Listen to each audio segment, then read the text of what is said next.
amigos? Un gusto como siempre poder saludarles. Bienvenidos a Justicia Electoral, a la semana, un programa del Tribunal Electoral del Poder Judicial de la Federación.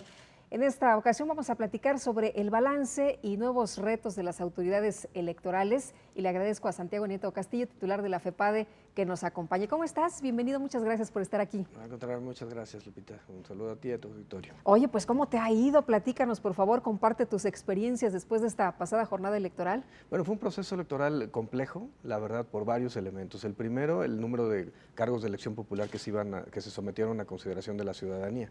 No solamente los 500 diputados federales de mayoría relativa y de representación proporcional, sino también hubo cambios en 9 gobernaturas y más de 1000 presidencias municipales, lo cual significó una transformación importante en el ejercicio del poder público en el país. Después fue un proceso electoral muy complejo. Por primera vez en años empezamos a ver dos conductas ilícitas que para nosotros fueron absolutamente novedosas: violencia política en contra de mujeres y violencia política contra autoridades electorales. Eso es algo que no habíamos vivido en procesos electorales anteriores. Oye, agresiones en contra de candidatas. Candidatas o funcionarias. Y funcionarias. Y funcionarias. En Oaxaca recuerdo una funcionaria que estaba comiendo en un lugar público, en un restaurante, y llegan hasta ahí y la agreden, ¿no? Sí, es un caso lamentable. La Fiscalía Le quitan la ropa y no sé toma cuántas conocimiento cosas más. del asunto. Sí, es una afectación a varios, es una afectación a la dignidad de la persona. Sí. Pero también hay un tema que es importante y que se está discutiendo en este momento en el Senado de la República: la necesidad de contar con instrumentos normativos que permitan tipificar como delito la violencia política que se presenta en contra de las mujeres. Lo pongo como un ejemplo. En este momento la FEPADE lo que hace es que si hay una obstaculización en el adecuado ejercicio de las tareas de los funcionarios electorales, nosotros tenemos competencia. Y en este caso específico de la consejera presidenta en Juchitán fue eso. Ella estaba en una reunión, si bien no en el lugar donde sesionaban, pero precisamente porque estaban tomadas las instalaciones, ella convoca una reunión donde están los demás vocales, los demás consejeros electorales de su consejo distrital, y están desarrollando sus funciones y programando cómo van a sesionar. En ese ambiente es agredida, como lo vimos lamentablemente a través de redes sociales y los medios de comunicación. ¿Y qué procede en estos casos? Se tiene que hacer un proceso en todos los casos, para no referirme en específico a este suceso, se integra la averiguación previa. ¿Qué significa esto? Que hay que atraer al expediente todas aquellas pruebas que el Ministerio Público considere idóneas para poder acreditar dos cosas: el cuerpo del delito y la probable responsabilidad de la persona física contra la cual se va a proceder. Teniendo estos dos elementos, se consigna ante un juez de distrito y se le solicita que se libre una orden de aprehensión. Cuando se libra la orden de aprehensión por parte del juez, se puede cumplimentar para efecto de seguir con el proceso penal y llegar a una sentencia condenatoria. ¿Qué otros casos vimos de violencia en mujeres, de violencia hacia las candidatas? Bueno, fue un proceso muy complejo. Lo plantearé desde esta perspectiva. La reforma en materia de paridad de género fue uno de los grandes avances de la reforma electoral del año 2014. Creo que la paridad en candidaturas de hombres y mujeres para legisladoras federales y locales fue un gran acierto que permite valorar de manera diferente las diferencias que existen entre hombres y mujeres. También hay que decirlo, la Suprema Corte de Justicia, cuando resolvió la acción de inconstitucionalidad relacionada con el Distrito Federal, dijo que esto había que entenderlo como un principio y por tanto no solamente sería aplicable al ámbito de las legisladoras, sino también a otros ámbitos en este proceso que se ha consolidado de una paridad de género horizontal y vertical. La propia Sala Superior lo hizo, una sentencia muy importante relativa al Estado de Chiapas, donde el Instituto Electoral del Estado aprobó los registros de candidatos sin respetar la paridad de género, y eso obligó a que la Sala Superior revocara esa decisión de la Sala Regional Jalapa, que a su vez había confirmado la del Tribunal Electoral del Estado de Chiapas, y que había impedido que las mujeres llegaran a estos cargos. Ahora, ¿cuál es la relación de esto con la violencia política? Creo que existe una relación. La relación es que por lo menos se ha hecho más visible, lo cual es importante, la participación de las mujeres en el ámbito público. Significa lo siguiente: que al haber tenido cargos, haber sido postuladas, fueron más visibles para la sociedad, y los casos de violencia, que no significa que no hubiera antes, se hicieron más evidentes para todos. Y tuvimos casos muy desagradables. Reforma Chiapas, una candidata que es bajada de su vehículo y lesionada por personas por el hecho de ser candidata de un partido político opositor al suyo. Tenemos el caso de una magistrada electoral, magistrada Lanis de aquí del Tribunal Electoral, en donde la agreden a través de redes sociales cuando está desarrollando sus funciones de capacitación y de difusión de la cultura democrática. Y sí tenemos casos en donde el ataque ha sido directamente a funcionarias, una auditora senior del Instituto Nacional Electoral, que es agredida cuando está desarrollando sus funciones de y eso se tiene que parar, ¿no? Inmediatamente. Es muy importante y creo que he encontrado, veo en el Senado de la República una gran convicción por parte de las legisladoras de todos los partidos políticos para impulsar una reforma que trascienda y que permita tipificar como conducta delictiva esto que antes no teníamos, que era la violencia política de género. Santiago, en el caso de la FEPADE realmente hay muchas consultas, la gente va, la gente denuncia, la gente confía en la FEPADE, cada vez conoce más del trabajo de la FEPADE.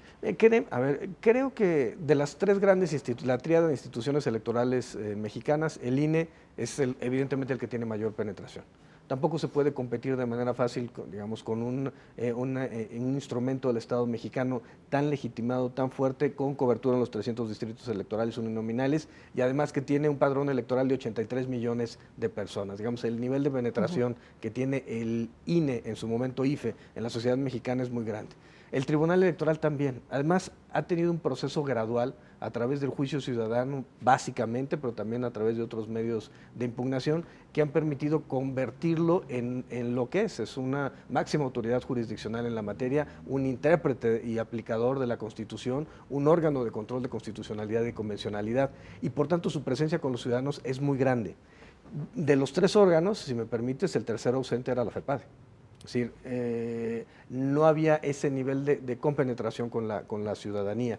A pesar de que culturalmente, hay que decirlo, todo el mundo sabe que existe la FEPADE. Sabemos que existe la FEPADE. Y se va a denunciar a la FEPADE, sí. Y muchas veces nos llegan denuncias que no tienen nada que ver con lo que es un delito electoral. Digamos, hay un enorme conocimiento de la marca FEPADE, pero lo que falta es que las personas entiendan que se trata de delitos electorales. Un ejemplo, nos tocó una denuncia en el proceso electoral de la jornada electoral de este año, del 7 de junio, en donde se quejaba una señora de que le habían tratado mal en el valet parking, ¿no?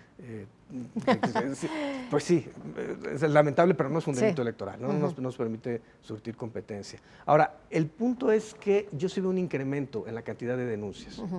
Por ejemplo, en este momento tenemos para el proceso electoral, pues, haciendo una fecha de inicio, el 7 de octubre, cuando inició el proceso electoral federal, hasta su conclusión, antes de la instalación de la Cámara de Diputados a principios del mes de septiembre, vamos a encontrar que se presentaron unas 1.739, se iniciaron 1.739 averiguaciones previas, sumadas a las 2.532 actas circunstanciadas y a las 88 carpetas de investigación, nos dan como resultado más de 4.700 indagatorias que se han iniciado en este proceso en temas relacionados con la Fiscalía. Y me estoy refiriendo a delitos electorales. Porque nosotros, aparte del tema de la atención del delito electoral, estamos recibiendo denuncias como llamadas telefónicas y correos electrónicos que muchas veces no terminan en una indagatoria en materia penal en virtud de que no corresponden a nuestro ámbito competencial. ¿Se han hecho más fuertes las sanciones para los delitos electorales? Sí, y creo que este es un tema importante. A ver, no significa que subiendo la pena vamos a disminuir la incidencia delictiva. Al contrario, puede tratarse de una pena menor, arresto por 36 horas, se me ocurre. Sin embargo, si la ciudadanía sabe que efectivamente va a ser arrestado por 36 horas, no va a cometer la conducta. Entonces, poner una pena de 30 años de prisión no necesariamente inhibe el desarrollo de las conductas delictivas. Sin embargo, creo que es muy importante el mensaje que se manda. La clase política, al haber expedido la nueva Ley General en materia de delitos electorales y haber sancionado a los servidores públicos con penas que van de 2 a 9 años de prisión, o a cualquier persona en temas de financiamiento ilícito a las campañas, en penas privativas de libertad de 5 a 15 años de prisión, creo que está mandando un mensaje muy relevante respecto a la necesidad de que ese tipo de conductas queden desterradas del sistema electoral mexicano. Y muchas veces no leemos ni el reglamento de tránsito. ¿Cómo hacemos para enterarnos de cuáles son los delitos en que podemos incurrir como electores? Porque a lo mejor yo soy de algún partido político y mando a alguien a que cometa un delito electoral y yo sí sé que va a cometer el delito electoral, pero no me importa, lo que quiero es que lo hagan y si los detienen, pues ya ni modo, ¿no? Sí, yo creo que la parte que importante es la prevención del delito. Y sí, efectivamente, la FEPADE estamos programando para el próximo año 2016 en los 13 estados donde vamos a tener elecciones, tanto de las gobernaturas como las elecciones de presidentes municipales en Baja California, hacer un programa de prevención del delito que abarque servidores públicos y funcionarios partidistas, precisamente para que no suceda esto. La verdad es que la ley es nueva, y si tú me dices qué tanto se conoce que una determinada conducta es delito electoral, yo te diría muy rara vez. Te pongo un ejemplo que nos acaba de pasar en Coahuila, nos pasó en Campeche. Periodistas publican una encuesta de resultados electorales en el periodo de veda de las elecciones, los 3 días previos. Es una discusión que tú y yo hemos tenido mucho tiempo. Sí. Pero en los 3 días previos publican. Yo digo que se puede publicar, que no importa, ¿no? Exactamente, tu posición es de demócrata liberal, ¿no? Es absolutamente decir, a ver, que hagan… ¿Cuál es el problema? Exactamente, ¿cuál es el problema? Mi punto de vista es que pues, eso está tipificado. Está en la ley, ¿no? Está en la ley general en materia de delitos electorales y como delito. Y tú lo tienes que sancionar. Yo tengo que sancionarlo. Y entonces se terminan librando órdenes de aprehensión, como sucedió en estos 2 estados, en contra de periodistas, por haber publicado encuestas para favorecer a un determinado partido político. Y el punto es que el bien jurídico tutelado es la equidad en la contienda para que los demás partidos políticos no tengan las mismas condiciones de competitividad electoral. Pero efectivamente, a ver, discutámoslo, ¿eso tiene que ser delito o bastaría una sanción administrativa? Sí. Yo creo que el delito es la extrema ratio del Estado, tendría que ser lo último, ¿no? Solamente las conductas verdaderamente graves, ¿no? Oye, tuvimos de todo un poquito, hablabas de la violencia hasta tan grave en contra de las mujeres, pero también tuvimos otras cuestiones como novedosas, las redes sociales, ¿ahí qué pasó? Sí, las redes sociales son un reto, creo que uno de los retos para las autoridades electorales. ¿Hay tipificación para delitos que se cometan en redes sociales? No, pero no expreso, pero este es un punto importante. Hay 2 delitos que pueden estar relacionados. Hay un primer delito que tiene que ver con no difundir de manera dolosa información falsa sobre las elecciones. Y eso está, dirigido a 2 sujetos activos. Lo pueden cometer o los funcionarios electorales o lo pueden cometer los funcionarios partidistas y candidatos. Si ellos divulgan de manera dolosa por cualquier medio noticias falsas de las elecciones, eso está tipificado como delito. Entonces el punto es, aquí tendremos que acreditar uno el dolo y segundo hay que acreditar que se está divulgando por cualquier medio. ¿Puede ser por redes sociales? Pues la respuesta es sí. Segundo, que me refería hace un momento, de las encuestas. Hicimos un monitoreo con la UNAM para ver si alguna institución o empresa o alguien publicaba resultados electorales durante el periodo de veda. No detectamos nada, pero eso podía haberse dado, salvo estos casos que ya me referí, que son anteriores. Pero eso, ¿qué nos lleva a la convicción? De que puede darse el caso de que por Facebook, por Twitter, por cualquier red social, se empiecen a divulgar… Periscope, Instagram. Y todo lo demás. Se empiecen Ajá. a divulgar resultados electorales de forma ilícita. Ahí el punto es, tendríamos que acreditar quién fue la persona que subió la información y acreditar que fue efectivamente durante el periodo de veda. O hay otro problema adicional, y el tercer problema adicional, que es que tú como persona física o moral no puedes aportar recursos a las campañas, ni bienes, inclusive mensajes, si no formas parte del padrón de proveedores del Instituto Nacional Electoral. Aquí no es un tema de libertad de expresión, sino es un tema más bien de carácter financiero, o mejor, sí, de financiamiento de los partidos políticos, de regulación de que efectivamente el dinero que se le da a los partidos políticos… Proviene de donde tiene que venir, Proviene de donde tiene que venir y llega a donde tiene que llegar. Y para ese efecto, el Instituto Nacional Electoral configuró una lista de proveedores donde cualquier persona física o moral puede formar parte y se le puede contratar y puede ejercer actividades de proselitismo, sin lugar a dudas. Pero lo que no puede es no pertenecer a esa lista. Si no pertenece a esa lista, está cometiendo un ilícito. Y un último punto que también lo podemos discutir son los ministros de culto. Los ministros de culto no pueden hacer proselitismo a favor o en contra de ningún partido o candidato. Hay quien me ha dicho que esto es violatorio a la libertad de expresión, sí, pero hay una restricción constitucional muy clara, un principio de separación iglesia-estado. Y no te puedes regir por lo que piensas ni por lo que quisieran los demás, ¿no? Exactamente, sino por lo que dice la literalidad de la ley, sobre todo en materia penal. Hablando de lo que dice la ley, después de esta experiencia, ¿habría cosas que se tengan que cambiar, que tú viste que no concuerdan con la realidad? A ver, yo creo que el primer tema es la violencia política contra las mujeres. Es importante que se tipifique como delito cualquier tipo de actividad en donde haya violencia física, violencia psicológica, violencia patrimonial, que puede darse en las campañas electorales, de que se restrinjan los recursos a una determinada candidata para dárselos a un candidato, y por supuesto todas las agresiones que pueden convertirse en violencia sexual o incluso pérdida de la vida, como desafortunadamente, insisto, tuvimos un caso o varios casos en el país. Pues sí, ¿no? alrededor de 20 en todo el país, ¿no? Candidatos y candidatas que perdieron la vida durante el proceso. Sí. Hay que sumarle, el segundo punto que había que regular son los plazos procesales. Nosotros solicitamos las órdenes de aprehensión y los jueces de distrito tienen 10 días hábiles, que se convierten al final en 15 naturales, más otros 2 días para radicar, y esto implica que al final del día, en un proceso electoral que es a veces tan corto, en 30, 45, 60 días, nosotros ya teniendo la averiguación previa y el pliego de consignación y consignado, tenemos que esperar pues prácticamente la mitad de una campaña para ver si se libran o no las órdenes de aprehensión. ¿Esto qué implica? Que vamos de forma desfasada a lo que resuelve la justicia electoral. Es un tema que tenemos que reflexionar para ver si queremos que vayan empatados o que el proceso penal siga su curso, que se protejan los derechos humanos de los indiciados, los derechos humanos de las víctimas. Hoy tenemos un problema gravísimo de víctimas en materia de delitos electorales, lo cual no teníamos hace unos años.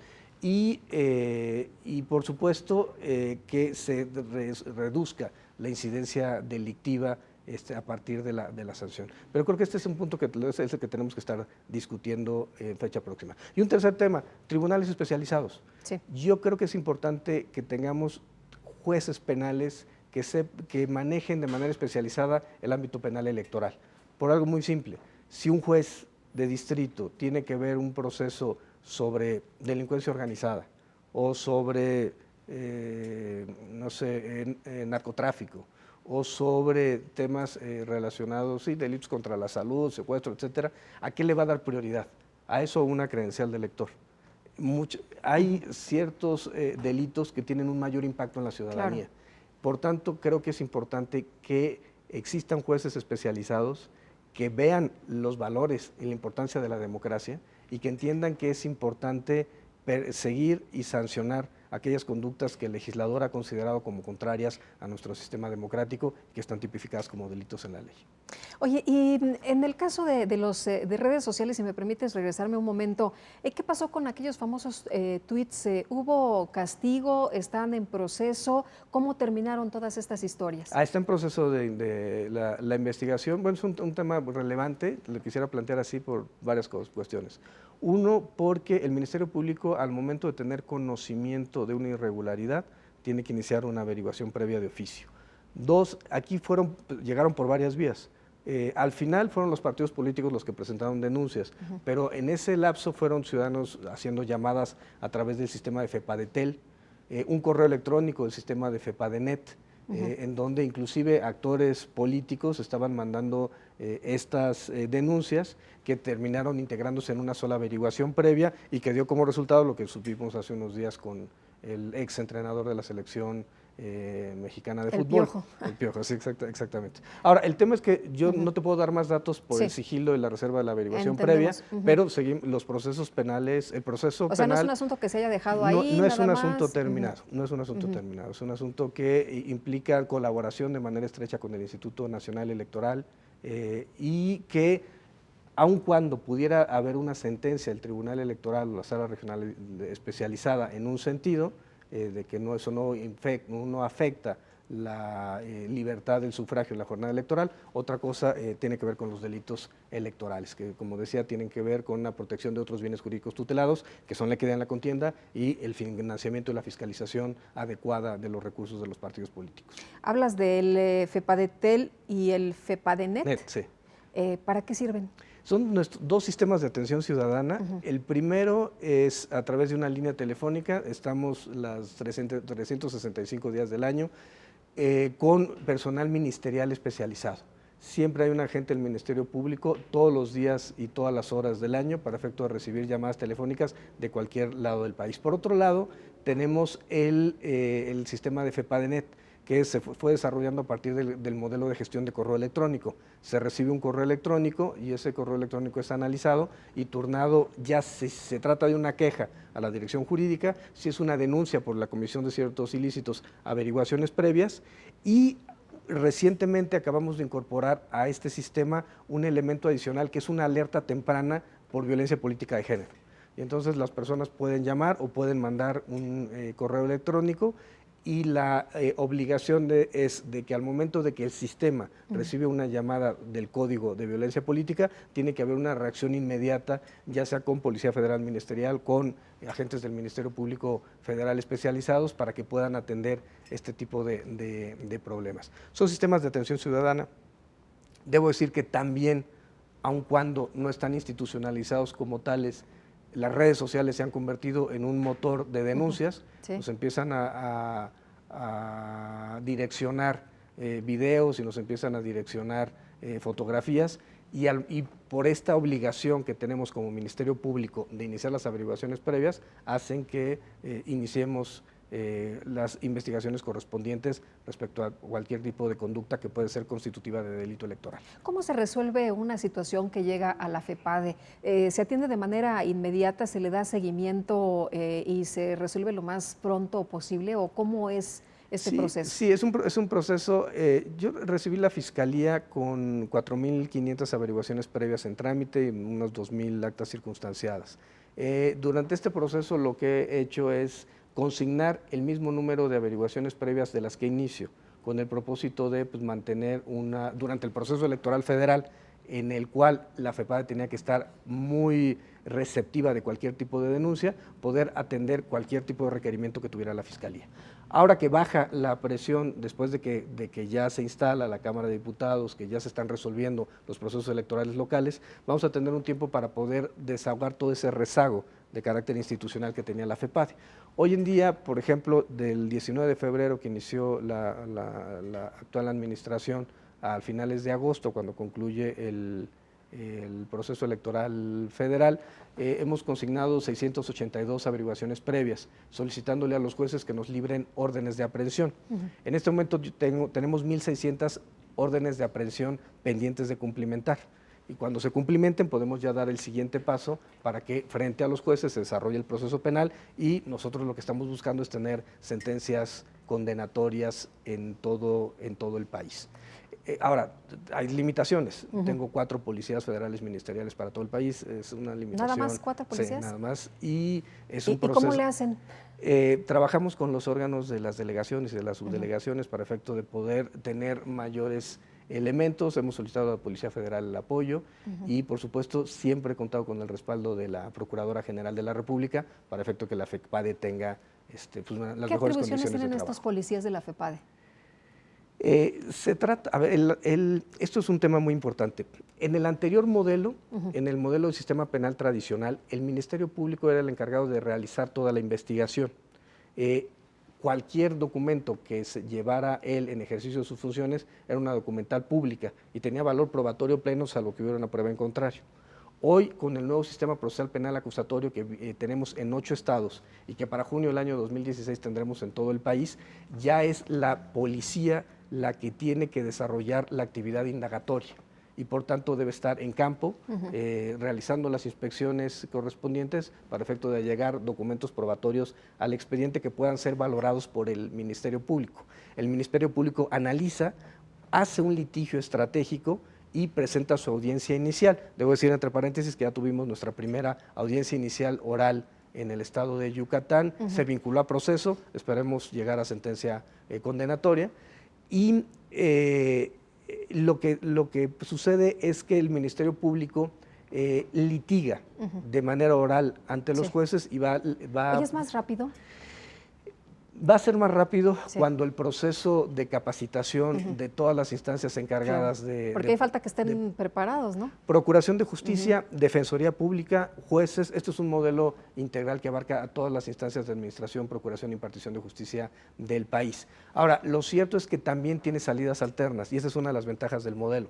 El modelo no está pensado en recluir en penas privativas de libertad a todos los indiciados, sino está pensado en poder tener acuerdos restauratorios, en poder tener criterios de oportunidad, y si alguien colabora con la autoridad ministerial y le da datos que permitan llegar, por ejemplo, con instigadores del delito, eso puede permitir que la persona no sea sometida a un proceso. Hay un procedimiento abreviado, y ese procedimiento abreviado puede hacer que se resuelva de forma más rápida los asuntos para no saturar a los órganos de impartición de justicia. Santiago, ¿qué sigue? Viene ya, todavía no se terminan los asuntos del pasado proceso, pero ya viene el otro. Bueno, yo creo que primero ahí tenemos claro una cosa. A pesar de ser elecciones locales, la ley faculta a la FEPADE de tener competencia cuando el Instituto Nacional Electoral participe en la organización de los comicios y va a participar con la capacitación y va a participar con la instalación y la ubicación de las casillas. Eso obliga a la FEPADE a estar trabajando en las 3 entidades federativas que van a tener comicios. Implica un programa de blindaje electoral con la ciudadanía, con el gobierno federal, con los gobiernos estatales, para efecto que los servidores públicos y municipales, para que los servidores públicos no vulneren las reglas del derecho electoral. Implica un despliegue ministerial, contar con agentes del Ministerio Público Federal en todas las 3 entidades federativas, para efecto de poder recibir de primera mano las quejas y denuncias que presenten los ciudadanos, y yo creo que cumplir con los parámetros que nos ha planteado la Procuradora General de la República: una administración de justicia eficaz, eficiente, transparencia y rendición de cuentas en el ejercicio del sistema de procuración de justicia, y sobre todo la protección y tutela irrestricta a los derechos humanos, y en el caso específico de la FEPADE, para los temas de violencia política de género que estamos viviendo, una mirada con perspectiva de género a la procuración de justicia en el país. Pues te agradezco como siempre el que puedas platicar con nuestros amigos del auditorio sobre este tema. Gracias. Muchísimas gracias, Santiago. Y muchas gracias también a usted por habernos acompañado. En nombre de todos mis compañeros de Justicia Electoral a la Semana, le doy las gracias y le deseo que la pase usted muy bien.